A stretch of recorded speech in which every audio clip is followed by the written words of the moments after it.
Distribuição Europa Filmes do Brasil. Versão brasileira Lip Sync, São Paulo. História das religiões. Shintoísmo. O shintoísmo surgiu da vida e da cultura do povo japonês, mas também teve origem na paisagem natural do Japão.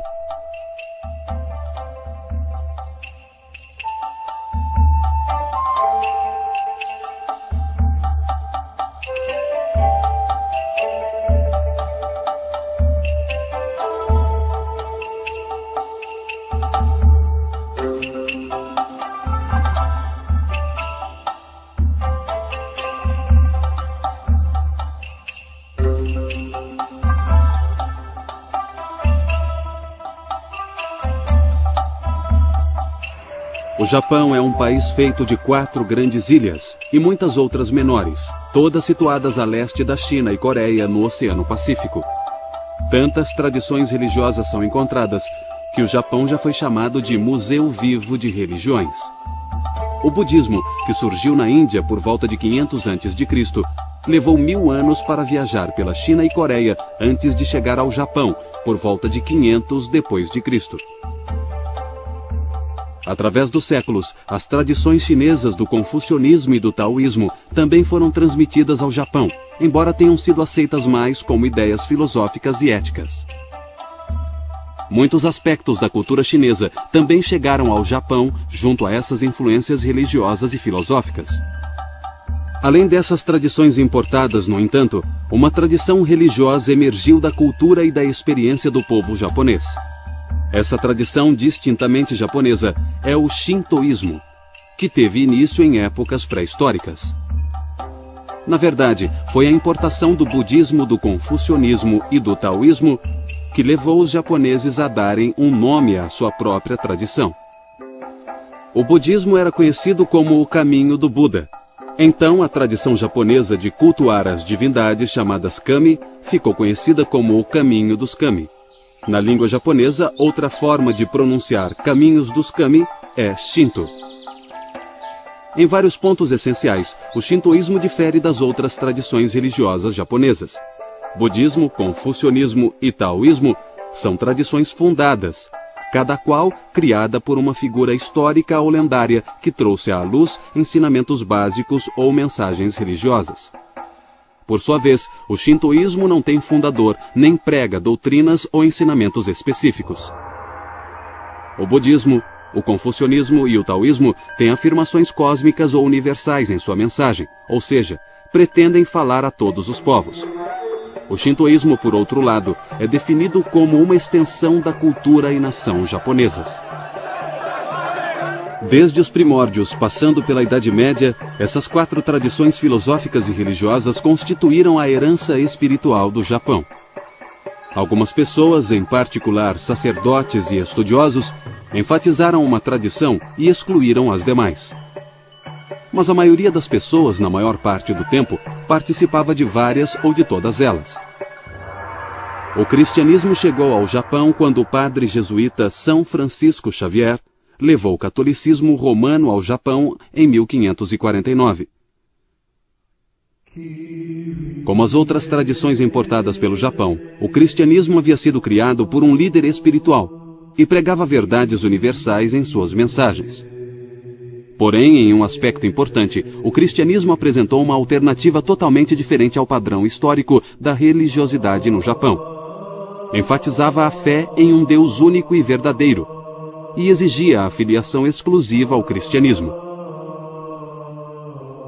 Apesar das grandes dificuldades, incluindo a barreira linguística, a Igreja Católica conseguiu converter um grande número de japoneses antes que o governo banisse o cristianismo em meados do século XVII.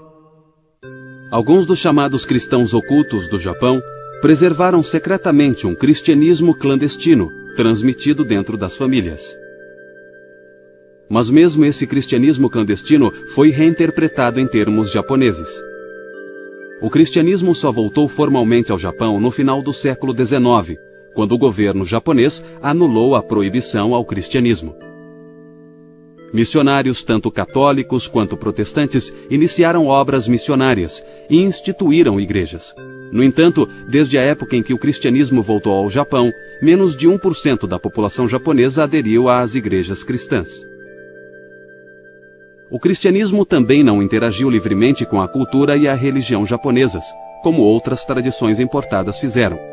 Por exemplo, o ideal confucionista de lealdade e obediência aos pais integrou-se de tal forma à vida do Japão que geralmente é visto como genuinamente japonês e não como algo estrangeiro. O mesmo vale para as práticas budistas de culto aos ancestrais. Embora tenha influenciado as ideias éticas e sociais do Japão, o cristianismo ainda é visto como uma religião estrangeira. Há certa tendência no Ocidente de julgar outras tradições religiosas pelo que as pessoas acreditam ou não acreditam. Nós perguntamos, você é isso ou aquilo? Você é cristão ou é budista? E no caso do Japão, as pessoas geralmente dizem, não, eu não sou religioso, não creio nessa divindade em especial, não vou a esse santuário em particular. A verdade é que fazemos a pergunta errada. É mais uma questão de protocolo, de etiqueta social, de fazer a coisa certa na hora certa. O povo japonês também participa de práticas religiosas e costumes populares que são transmitidos fora do âmbito religioso tradicional. Esses costumes são parte de sua vida doméstica, de seu trabalho e de suas tradições locais. Há cerca de meia dúzia de tradições populares no Japão, e elas aumentam a complexidade da religiosidade japonesa. Mas, na verdade, a situação é ainda mais complexa. A religião no Japão é diversificada.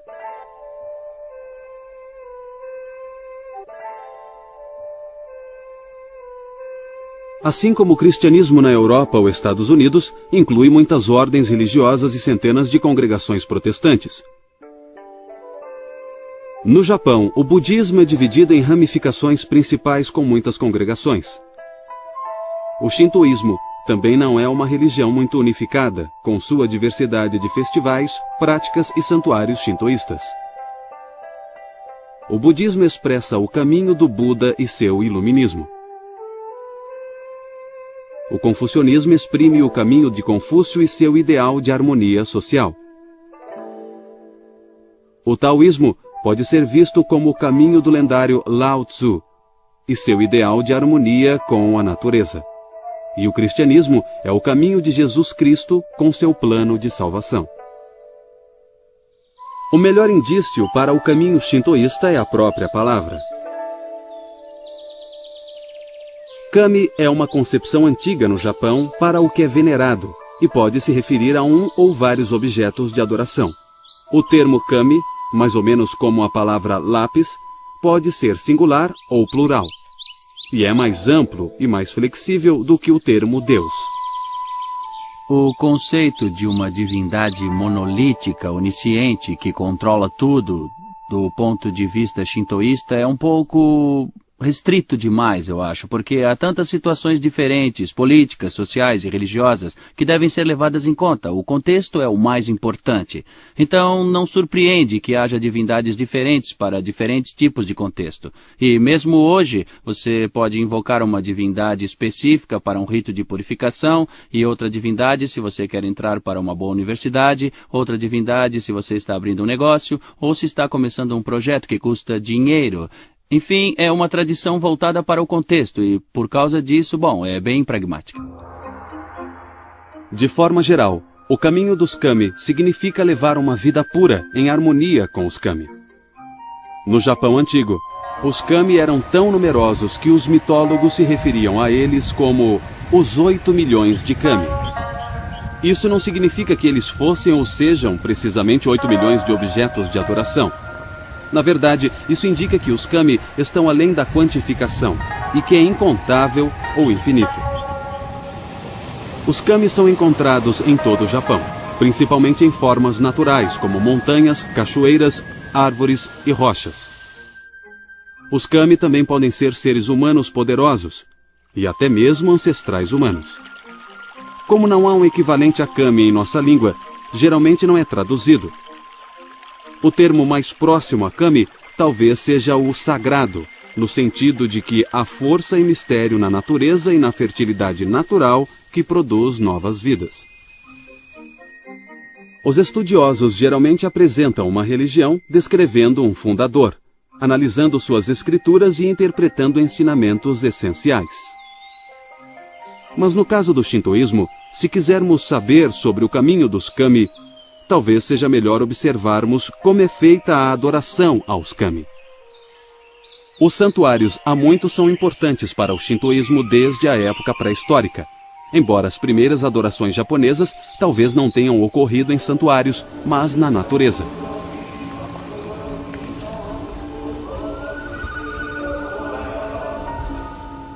Atualmente, os santuários são encontrados em todo o Japão, tanto nas cidades quanto no campo. Os santuários são bem diferentes entre si. Eles podem ser enormes e imponentes ou podem ser minúsculas casinhas. Alguns são antigos, outros são construções recentes. Todo japonês mora perto de um santuário shintoísta. Tradicionalmente, o santuário mais perto de casa é considerado o santuário protetor da família. Os japoneses não fazem cultos ou santuários shintoístas como cristãos ou judeus fazem em suas congregações num dia específico da semana. Os japoneses, ao invés disso, visitam os santuários shintoístas em ocasiões específicas, para orar ou pedir ajuda, ou talvez participar de um festival anual. Várias características distinguem e preservam o caráter sagrado do santuário shintoísta e seu solo. Na entrada do santuário fica a arcada, ou portão sagrado, chamado de tori. O tori marca a passagem do mundo cotidiano para o solo sagrado e protege simbolicamente o solo das influências maléficas e faz com que aqueles que entrem percebam que ali é adequado adotar um comportamento religioso. Em outras ocasiões familiares especiais, como nascimento e casamento, muitos japoneses oram em santuários pedindo ajuda, bênção ou agradecendo as graças recebidas. Mas é mais comum que os japoneses visitem santuários durante as festividades. E a mais importante das festividades no Japão é a celebração do Ano Novo.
,86% da população japonesa compareceu no Ano Novo de 1998 para fazer uma visita aos santuários shintoístas, provavelmente para comprar algo daquele santuário, como um amuleto ou algum tipo de talismã. Eles o penduram em casa para proteger a casa e as pessoas que moram lá.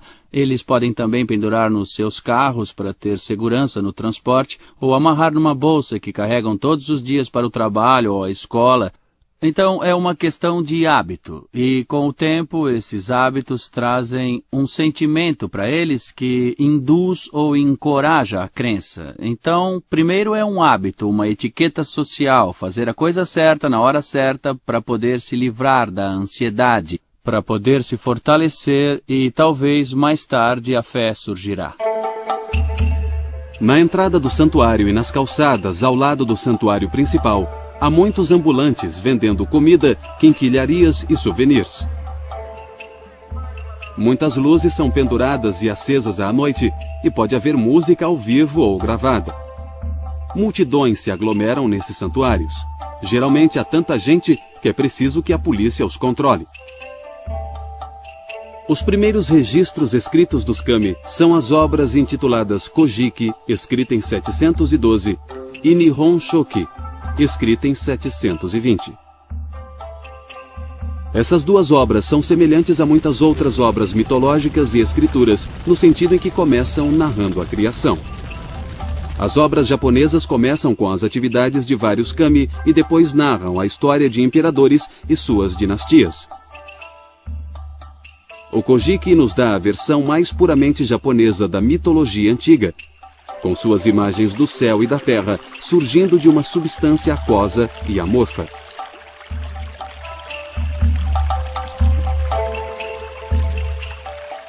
O Nihon Shoki entrelaça a mitologia japonesa a conceitos filosóficos chineses, usados para interpretar a criação.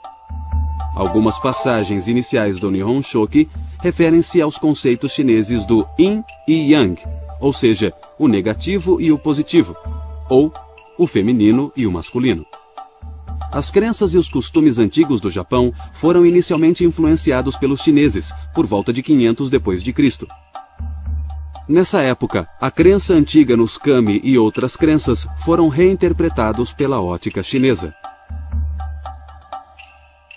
Os principais desses kami são o casal divino Izanami e Izanagi, que são responsáveis por boa parte da criação, além da deusa do sol, Amaterasu, de quem toda a linhagem imperial descende. O Kojiki e o Nihon Shoki são os textos mais antigos de que se tem notícia da mitologia japonesa antiga, e são um registro importante das antigas crenças do Japão. Mas eles não são considerados escrituras sagradas como a Bíblia do cristianismo ou os Vedas do hinduísmo. Os sacerdotes e pensadores shintoístas dão a eles um status de sagrado, mas o povo japonês os vê como escritos imaginários e fantasiosos. Em outras palavras, lendas, e não escrituras sagradas. O shintoísmo tem um lado bastante pragmático, principalmente no contexto dos rituais, onde a divindade pode ser invocada para se fazer presente. Mas, claro, a divindade pode se manifestar em qualquer momento e em qualquer lugar. Então, há sempre um aspecto de imprevisibilidade e espontaneidade na divindade shintoísta que pode se manifestar como um tufão, ou como um raio, ou como um trovão, ou como um rio que acaba transbordando. Da mesma forma, pode se manifestar como sol ou chuva quando são mais necessários e quando são mais benéficos para as pessoas, para que a plantação cresça ou para os animais também. As crenças e os hábitos japoneses já existiam há muitos séculos antes de terem sido registradas no Kojiki e no Nihon Shoki.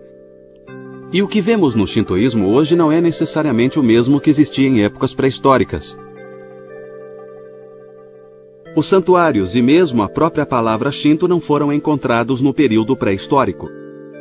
Somente quando as novas religiões entraram no Japão, houve uma necessidade de distinguir a herança religiosa nativa do país das tradições de fora. Nós vimos no Nihon Shoki como os antigos conceitos japoneses da criação e do nascimento de muitos kami se fundiram ao conceito chinês do Yin e Yang. Não houve tentativa de escolher entre a versão nativa japonesa e a interpretação chinesa. Os japoneses simplesmente uniram as tradições japonesas e chinesas. A mesma interação ocorreu entre o shintoísmo e o budismo. Inicialmente, houve algum atrito entre o caminho do Buda e o caminho dos kami. Mas, com o tempo, eles se misturaram de muitas formas. De fato, o budismo se mesclara a crenças e costumes nativos em toda a Ásia, e esse padrão continuou no Japão. No Japão, a divindade budista acabou por ser considerada a divina essência original. E os kami correspondentes foram vistos como uma manifestação dessa essência original. Era como se a divindade budista estivesse de um lado da moeda e os kami do outro lado da mesma moeda. Esse raciocínio os levou a adorar o Buda e os kami no mesmo ambiente ritualístico. Para as pessoas com tradição monoteísta, como judaísmo, cristianismo e islamismo, a mistura de divindades pode ser estranha. O ideal monoteísta é adorar e conservar a fé num único e verdadeiro Deus. e a pessoa pertence ou participa de uma única religião.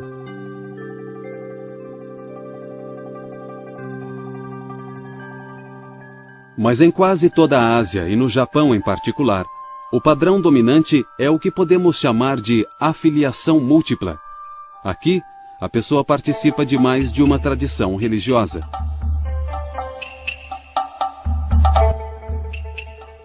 As pessoas e até mesmo os sacerdotes celebram duas ou mais tradições durante o mesmo ritual, ou podem alternar entre duas ou mais religiões. No Japão, a maioria das pessoas participa do shintoísmo e do budismo. Foi uma exceção quando algumas pessoas, principalmente sacerdotes shintoístas, limitaram sua participação religiosa apenas ao shintoísmo. Em geral, o shintoísmo foi ofuscado pelo budismo por mais de 1000 anos. Mas durante esse tempo, alguns eruditos japoneses insistiram em que o shintoísmo era a religião original do povo japonês. Muitos desses argumentos de que o shintoísmo é a religião original e a herança do Japão frutificaram no século XVIII nos escritos do erudito Motoori. Motoori diz que o Japão, os kami, o imperador e o shintoísmo foram criados como uma unidade indivisível. Os kami não ficam fora do mundo e o criam, mas são parte do processo através do qual o mundo gradualmente emerge. Os kami também não são exclusivamente uma força do bem. No cristianismo, Deus é considerado bondoso e o mal entra no mundo através do pecado humano. Mas no shintoísmo, tanto os humanos quanto os kami podem ser maus. Esse aspecto da benevolência que os kami podem ter e também o da destrutividade na forma como os kami podem usar seus poderes sobre o mundo natural e sobre as sociedades humanas não devem ser considerados como contraditórios, e sim como um tipo de complementaridade entre forças benevolentes e forças destrutivas, porque, como as religiões reconheceram logo no início, é essa complementaridade que permite o progresso, que permite a mudança. A importância do nascimento e do crescimento também é refletida nas crenças japonesas sobre o mundo e seu lugar entre os céus e o submundo. Os japoneses antigos acreditavam que o Japão pertencia aos céus. Era um bom país, governado pelos descendentes da deusa do Sol, numa linhagem ininterrupta através dos tempos. Muraoka escreve que os céus, que são chamados de reino transcendental do plano do paraíso, têm características do mundo real. O submundo, chamado de Yomi, também é considerado real. É importante lembrar que, embora haja esse conceito de divindades nos kami shintoístas, que vem do céu, do plano elevado do céu para o plano terreno, não devemos considerá-las sobrenaturais, ou seja, acima ou separadas do mundo natural, porque essas divindades são partes essenciais de como as coisas acontecem no mundo natural. Uma das características dos kami shintoístas é que eles vêm e vão, eles não vivem neste mundo. É comum dizer que o shintoísmo é uma religião da natureza e que as divindades vivem em árvores, em cachoeiras ou em rochedos. Os sacerdotes certamente afirmam que essas divindades vêm e vão, que elas podem ser chamadas para descer dos céus e depois podem ser mandadas de volta, porque ninguém quer uma divindade poderosa e instável vagando pela plantação, nem quer ficar lidando com esse visitante celestial tão importante. Um princípio básico do shintoísmo é que a vida envolve inevitavelmente uma tensão entre a pureza e a impureza. O objetivo da vida deve ser maximizar a pureza. Assim, o fiel se aproxima dos bem-aventurados kami e recebe sua bênção. O corpo humano é considerado bom, mas ele cria excreções que são impuras. O corpo precisa ser purificado ao se aproximar dos kami.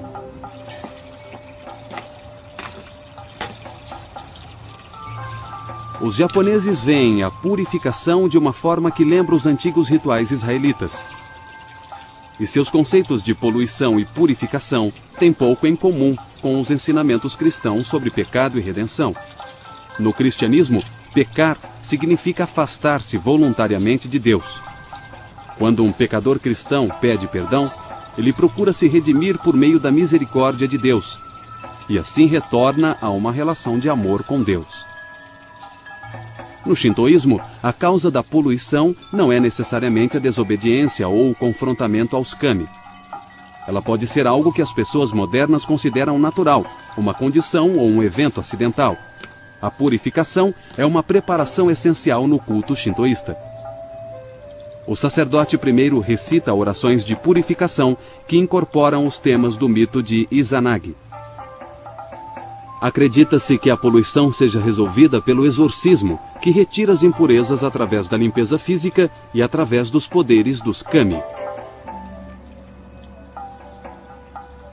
Assim como o corpo deve estar puro para a adoração, também deve haver serenidade e sinceridade no coração. A poluição física é o tipo de impureza mais óbvio. Mas os teóricos shintoístas também enfatizam as dimensões éticas e espirituais da pureza. Os kami e a purificação são essenciais no shintoísmo. Os locais onde os kami são adorados são santuários, e as pessoas que guiam os cultos são sacerdotes.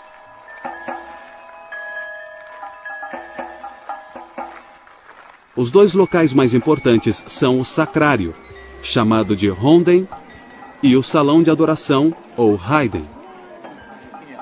O sacrário abriga os kami. Representações físicas dos kami, como estátuas, são bastante raras. Geralmente, a presença dos kami é simbolizada por um objeto como um espelho. Por vezes, acredita-se que um kami viva num tesouro antigo que não é mostrado ao público. No salão de adoração, as cerimônias são conduzidas por sacerdotes shintoístas. Pessoas comuns geralmente sobem as escadas até o salão e fazem suas oferendas e orações do lado de fora, sem se aproximarem do santuário. Desde a época pré-histórica, muitos dos cultos shintoístas acontecem em jinjas. Em outras palavras, em santuários. Às vezes, sem o auxílio do clero. Mas sempre houve especialistas religiosos dentro do shintoísmo. O shintoísmo nunca teve uma ordem hierárquica universal como a existente na Igreja Católica. E o treinamento, a prática e a posição dos oficiais shintoístas variam consideravelmente. Hoje há várias funções e graduações para os sacerdotes recitarem orações e fazerem rituais em cerimônias shintoístas. Os sacerdotes, diretamente responsáveis pelos rituais, são chamados de kanushi, que significa literalmente mestre divino. Não há ritos oficiais para se tornar um sacerdote shintoísta, assim como há para sacerdotes budistas ou cristãos. Em algumas comunidades rurais, os chefes de famílias tradicionalmente se revezam servindo como sacerdotes shintoístas no santuário local. Sacerdotes do século masculino são regra geral no Japão contemporâneo. No entanto, vale ressaltar que nos primórdios da história do Japão eram imperatrizes e não imperadores que reinavam. Essas imperatrizes reinavam em parte por sua habilidade de se comunicar diretamente com os kami, como em um oráculo divino. Quando os imperadores passaram a governar nos primórdios da história, o papel religioso da imperatriz desapareceu. Nós já vimos que antes de uma cerimônia shintoísta, o fiel purifica as mãos e a boca com água e recita uma prece de purificação. Tudo isso vem da mitologia do banho de Izanagi. Depois, um alto sacerdote recita o norito, ou oração sagrada.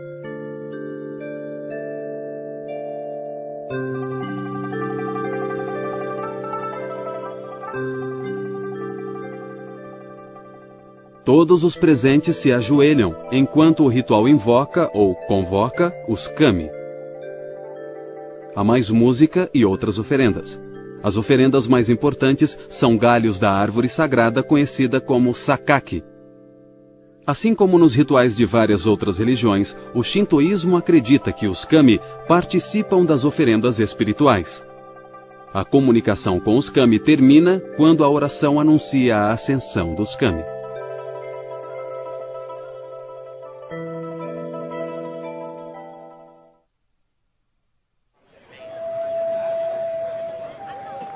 Muitas pessoas viajam de longe para visitar um santuário famoso num festival ou para uma bênção especial, ou apenas para comprar um amuleto.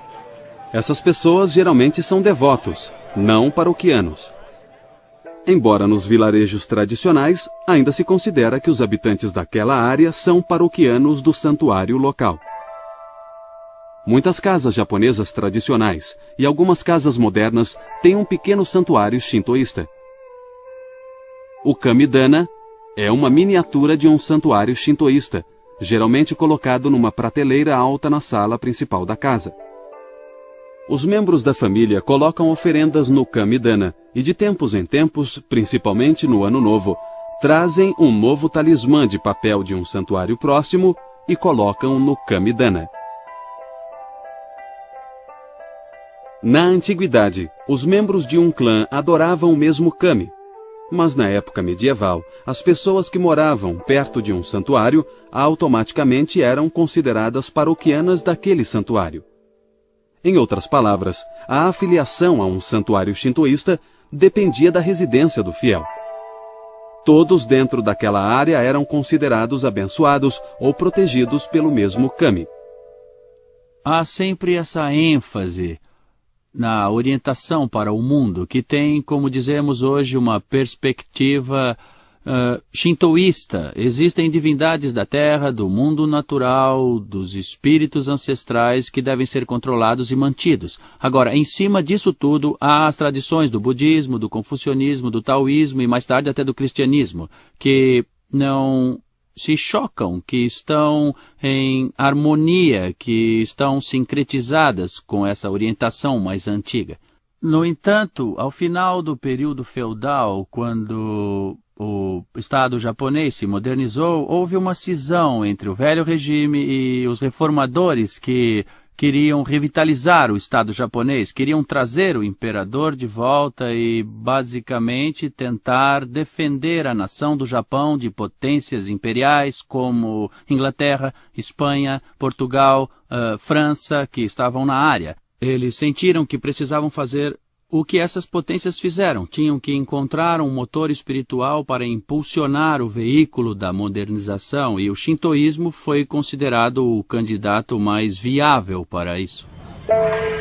Mas nos tempos modernos, sobretudo com a maior liberdade religiosa no Japão após a Segunda Guerra, a situação dentro do shintoísmo mudou consideravelmente. Com mais mobilidade social e com o relativo anonimato das grandes cidades, muitos japoneses não veem sentido em serem devotos de um determinado santuário. Na verdade, muitos japoneses sequer sabem qual santuário abriga o kami protetor da área.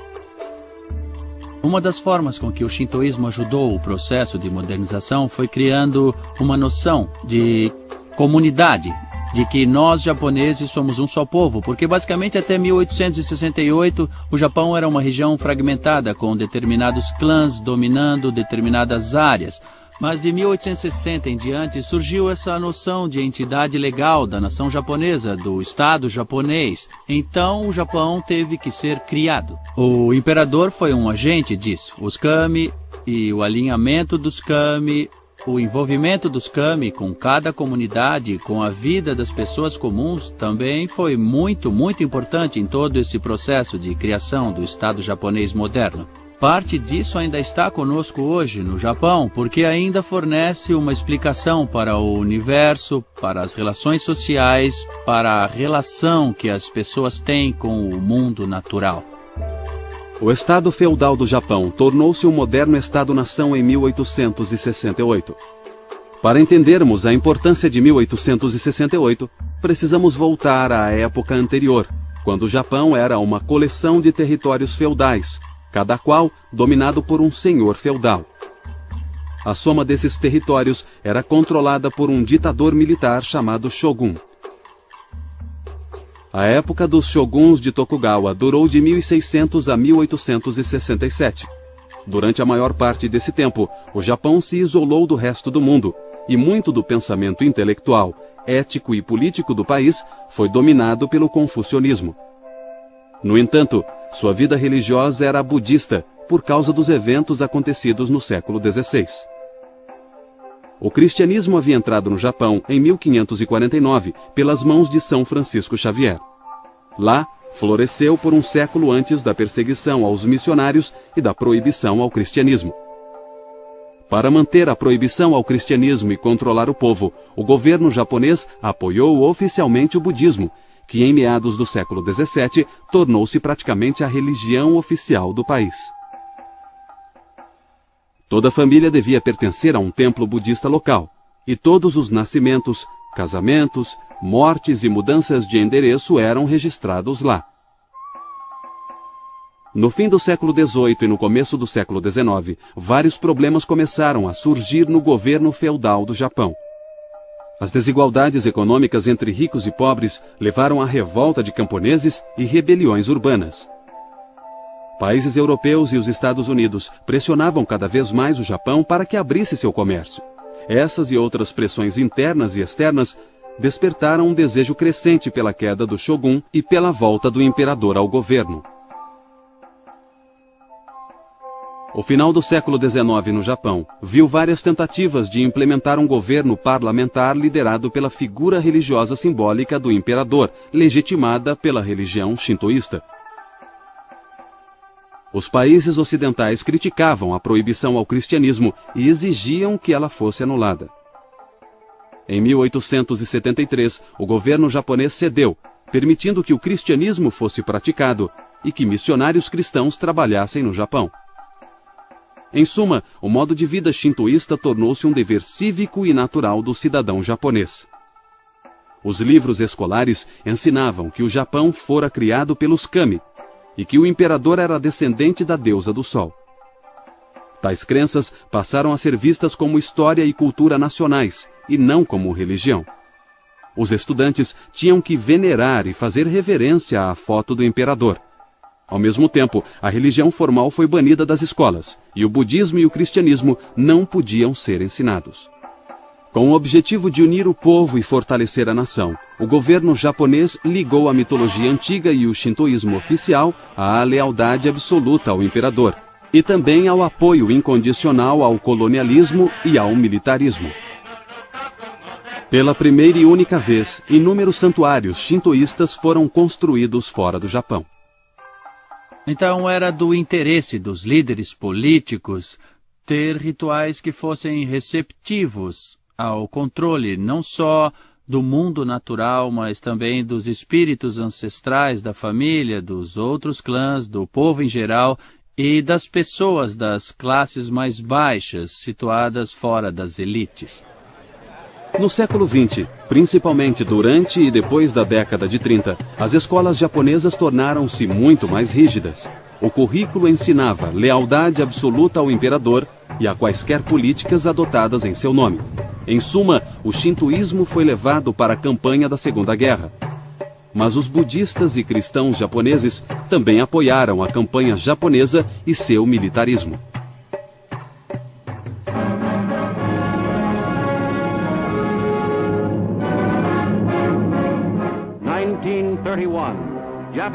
Em 1931, tropas japonesas partem para a conquista da Manchúria. Japão, o primeiro dos países agressores desta guerra, saiu na frente há 14 anos numa escala de conquistas internacionais. Xangai, em 1937, guerra aberta contra a China. O mundo ainda não sabia como lidar com tamanha agressão. Os diplomatas japoneses, falando na Liga das Nações, tentaram justificar seus crimes contra a paz e a decência e depois se retiraram.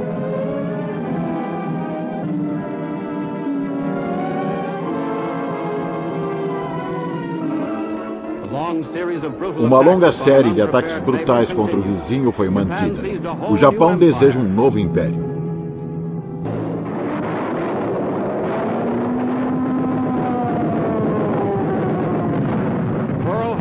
Pearl Harbor, 7 de dezembro de 1941. As unidades fanáticas suicidas do Japão em ataques aéreos causaram grandes danos às esquadras americanas em Okinawa. Foi um ataque suicida.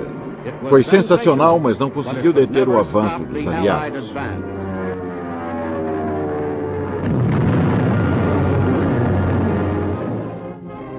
A Segunda Guerra terminou em 1945 com uma grande derrota para o Japão. O pensamento colonial japonês desmoronou. Todas as religiões japonesas a haviam apoiado, mas o shintoísmo fora a mais identificada com a guerra. Quando o Japão se rendeu incondicionalmente em 1945, os aliados impuseram várias condições para a religião. Pela primeira vez na história do Japão, haveria completa liberdade religiosa, não só como ideal, mas também como prática de fato.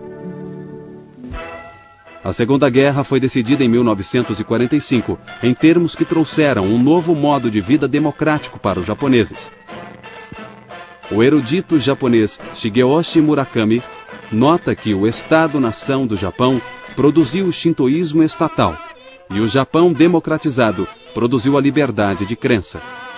Em suma, o Estado japonês tornara-se oficialmente separado da religião. O imperador teve que declarar que ele não era um kami. Mas a forma com que fez essa declaração mais tarde foi considerada altamente ambígua. O shintoísmo perdeu a condição de protegido como sistema de compromissos não religiosos. Também perdeu os subsídios do Estado e seus muitos sacerdotes não eram mais funcionários do governo. O Japão tem uma rica variedade de religiões muito antigas. O shintoísmo nativo, o budismo indiano, o taoísmo e o confucionismo chineses, e um retardatário europeu, o cristianismo.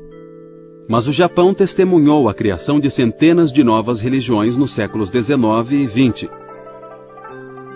Muitos japoneses experimentavam rápidas mudanças sociais e estavam insatisfeitos com as soluções oferecidas pelas instituições religiosas existentes. Mas eles ainda estavam fortemente atraídos tanto para temas tradicionais, como para o cultivo da virtude, quanto para os costumes antigos, como ritos ancestrais. Muitos japoneses foram atraídos por líderes religiosos que desenvolveram seus próprios ensinamentos e práticas, que ajudavam a resolver questões de destino pessoal e ordem social. O povo japonês ainda acreditava em parte nas divindades budistas e nos kami shintoístas. Mas muito da vitalidade dessas tradições era encontrado não nos aspectos organizados do shintoísmo e budismo, mas em suas práticas religiosas populares. Isso abriu caminho para as novas religiões que logo surgiriam.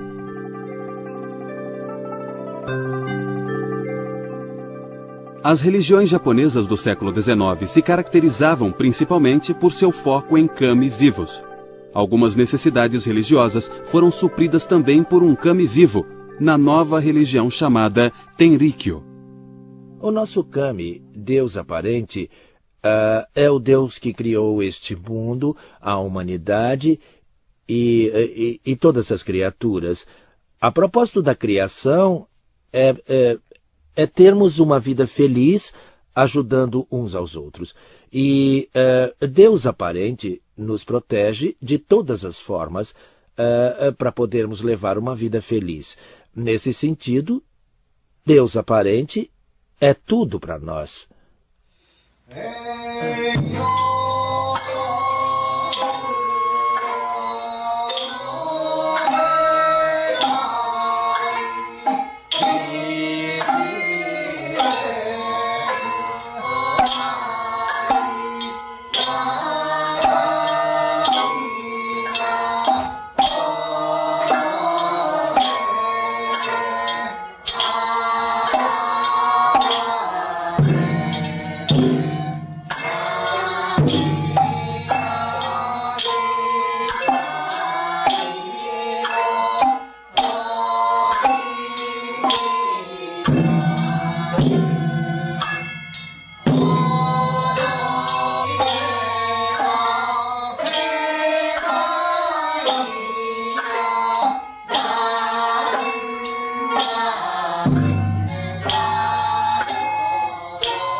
Assim, o shintoísmo resiste de formas estranhas, muitas delas sob a superfície de rotinas e compromissos diários.